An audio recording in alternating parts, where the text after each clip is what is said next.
Alright guys, welcome to another episode. This is a film I've been trying to make for 2, maybe 3, 4 weeks maybe, something like that. And it's about my Focus. It's got a diesel leak. I think I know where the leak is, but we're going to have a look at it today. Now the reason I haven't been able to do this before is because it's been so cold. As you can see, it's full winter over here, and the last 2 or 3 weeks it's been lying around about anywhere between -10 and -24. So it's not really been a viable option to go out in a cold garage and start doing anything because you freeze immediately. Today it's actually come down to about -5, which is still a lot, but it's not as bad as it has been. So we're going to go into the garage and I'll show you what I think the problem is and where it's leaking diesel from.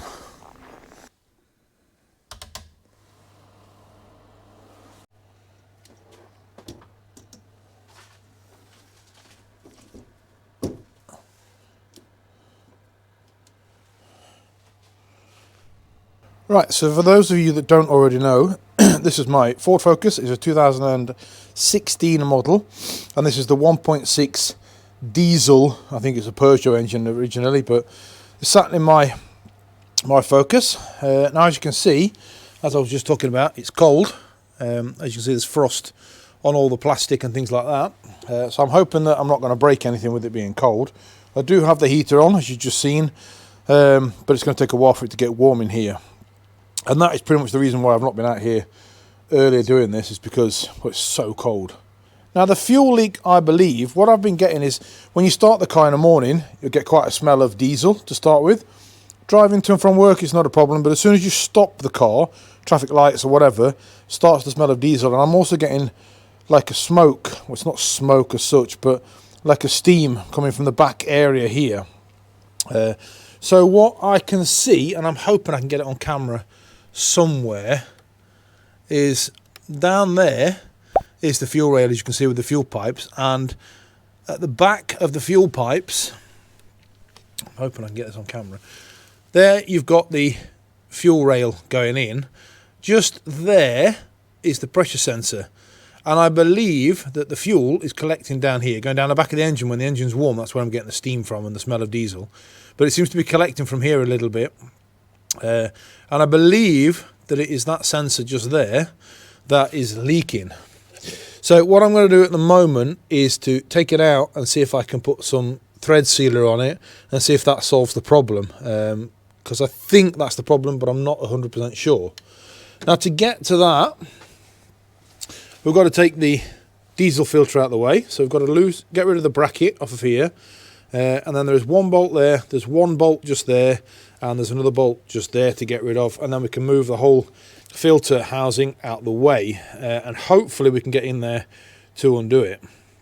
So that's my plan. I'm going to start off by getting some stuff out of the way, and hopefully when it gets a bit of heat in here, it'll be a bit nicer to work with.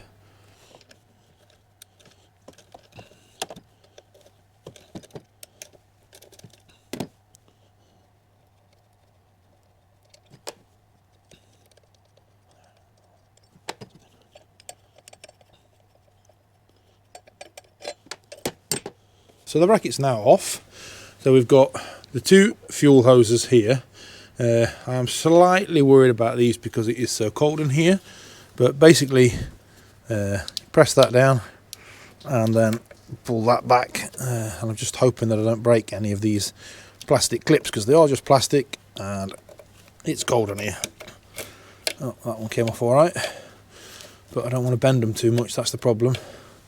Now this one here does have a top and a bottom clip to it. I just have to get hold of it somehow. Oh, and it's cold, the diesel is.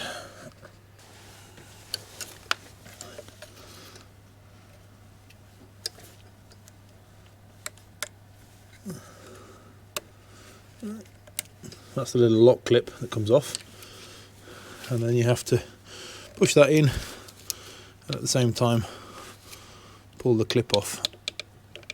Oh, I can hear it creaking with it being so cold.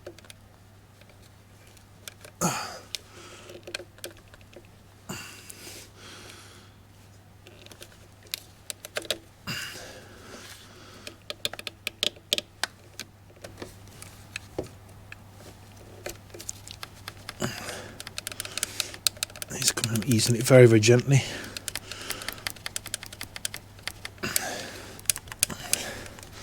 Oh, always nervous about that.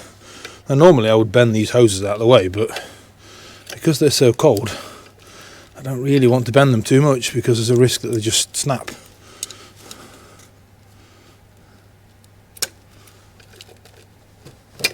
Gently put them out of the way, and then there's another electrical clip just there,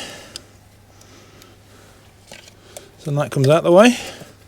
So that is now all the things disconnected from that need to be disconnected. So now we're left with the 3 screws. So we've got one 10mm there, and then that one and that one, no sorry, that one and that one are 8mm, obviously. Just pause it here a second. If there's anything you like in this video that you've seen, then please press that like and subscribe button. Into the pressure rail. I can't actually see anything wrong with it, apart from the fact it's covered in diesel. So I'm starting to wonder whether that is actually the problem. Now it does have, and I did have to buy a deep 27mm socket to get it out because of it having the plug on the top of it. I was wondering if I could get to it by taking the EGR out of the way, but to get the EGR out of the way I have to get that cooling hose out. So I did try and I have started to get the EGR out of the way, but I have to get that cooling hose off, and I really don't want to empty the cooling system. So I might get it anyway from the side with an extension bar and that deep socket to get it out.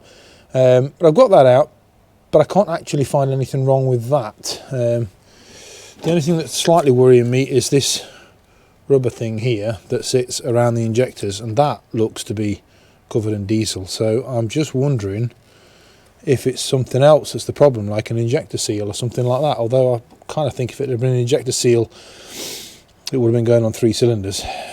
So I'm going to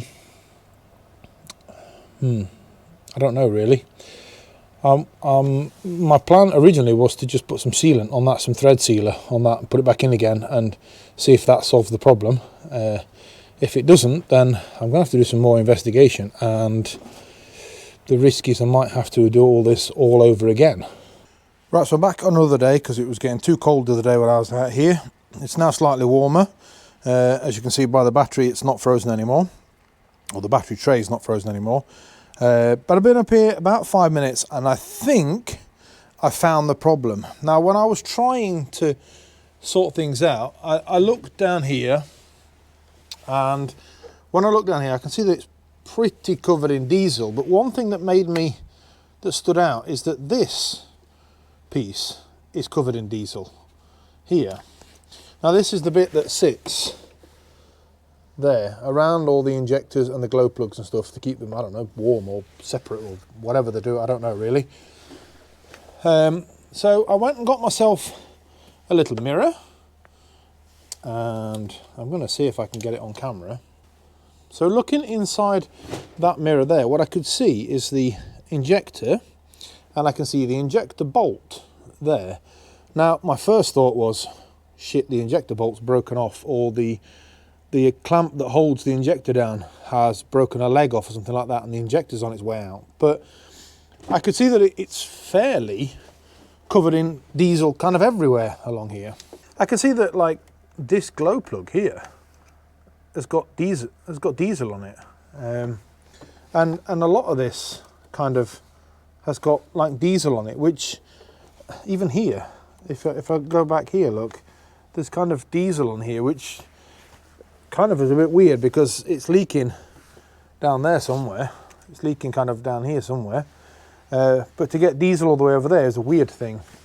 So I started to look that perhaps it is a loose injector or something, and it's firing diesel all the way along there. But the leak was so small that that's not what I thought it was in the end. In the end, I think I found it, and it is. So this is the return pipe, and as you can see here, it's loose. It comes off. In fact, it's completely loose. So I've been playing around with this now for a couple of minutes, and I kept putting it back on like that, pushing it down as hard as I could, and it just comes back off again.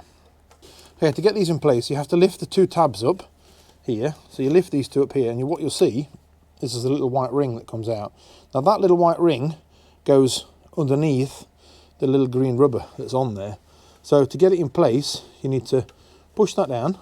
That allows that to go around the bottom of there, and then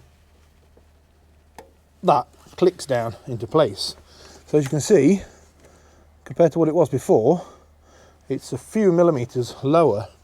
Now I did notice that pretty much all of these weren't pushed down enough. So I've gone around and pushed all of these return pipes down now, and they're all absolutely solid. I can't move any of them anymore. So I'm thinking that that is possibly what the problem is. That those were loose because I didn't put the little green tabs down enough. So I'm going to put this all back together again now. I've had to undo the EGR valve. I've had to get this pipe out of the way as well, which is a bit of a pain in the neck, but I've got that out of the way. So I'm going to put everything back together again, start the car up, and hopefully that has now just solved my problem. I'm also going to clean it up with a bit of brake cleaner because it's got diesel everywhere, which should help me if I need to diagnose it anymore by getting it nice and clean again. So we're going to clean it all up and then put everything back together again, basically.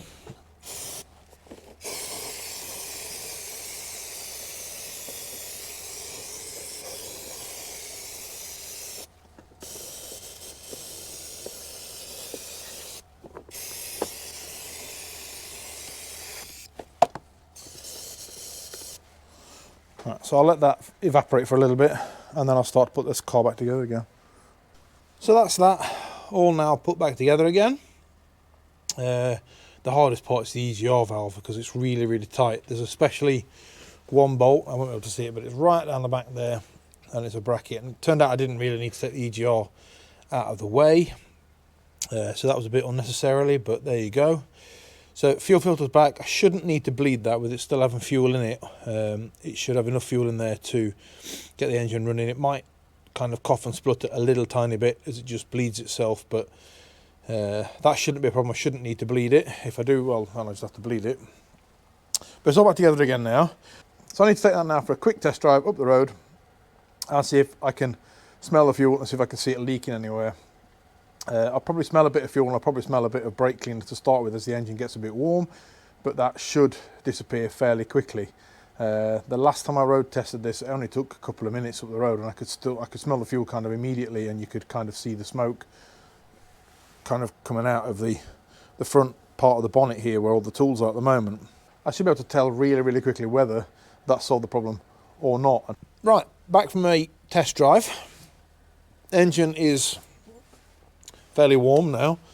I've only gone for about 5 or 10 minutes drive, something like that. First impressions are that I could still smell a little bit of diesel, but like I said before I went out, I would expect it, because if there's been oil or the diesel kind of lying around the injectors and the glow plugs and stuff like that, I'd expect that to need to get hot and I don't want to say burn off, but evaporate. Probably run off. So I'm expecting that for a little bit. What I didn't see was any kind of smoke or steam or whatever coming up the front of the bonnet here, so that is a good sign, I think. What I need to do now is take this car for a little longer drive, and I'm probably going to do that during the daytime. So over the weekend I'll take this for a slightly longer drive and check it again, but I'm quietly confident that that was the only problem, was the return pipes not being put back properly. Right, so it's been a couple of weeks since I made the film of me fixing the car. I've been driving the car every day for the last couple of weeks, and I can gladly say that it doesn't smell of diesel anymore. So I definitely think I've definitely solved the problem, and that was what the problem was. And if you're wondering why that fuel rail is loose and not connected properly, well, there is a reason for that, and the reason for that is me. In a previous video, I tried to sort out the cooling problems of the engine, and in the end, I took the head off the car. To take the head off the car, obviously I had to take the fuel rail off and the return rail off. And at some point, putting it back together again, I thought I'd put the return rail on properly, and obviously I hadn't. Why Ford have to make it so complicated to get it back together again? I don't know, but there you go. So the car's all now put together again. What I do want to show you is under the bonnet. So I don't know how much you can see, but down there is absolutely no fuel leaking out anymore. It doesn't smell of anything, and it's all nice and clean under here. I did notice as well when I was looking the other day was that on top of the gearbox down here behind the gear linkage and stuff like that, I did notice that there was diesel there before. All that seems to have either, I don't know, evaporated or washed off or wore off or fell off or whatever, drained off maybe. So it's all nice and clean under the bonnet again, and no smell of any diesel leak. So that's it for this video. Thank you all for watching. Hopefully that's helped somebody in the future. Either you're taking the engine apart and you want to know how to get that rail off, or you've got it off and you want to make sure you get it back on properly, then please make sure you do that. Right, thanks a lot for watching. I'll see you in the next episode. Don't forget to watch the episodes coming up. Make sure you press that like and subscribe button and the bell so that you don't miss videos coming up, because I've got some important information coming up as to what's happening in the next 2 or 3 months. So that's really, really important that you press that like and subscribe button. I'll see you in the next episode. Thank you very much for watching, and bye-bye.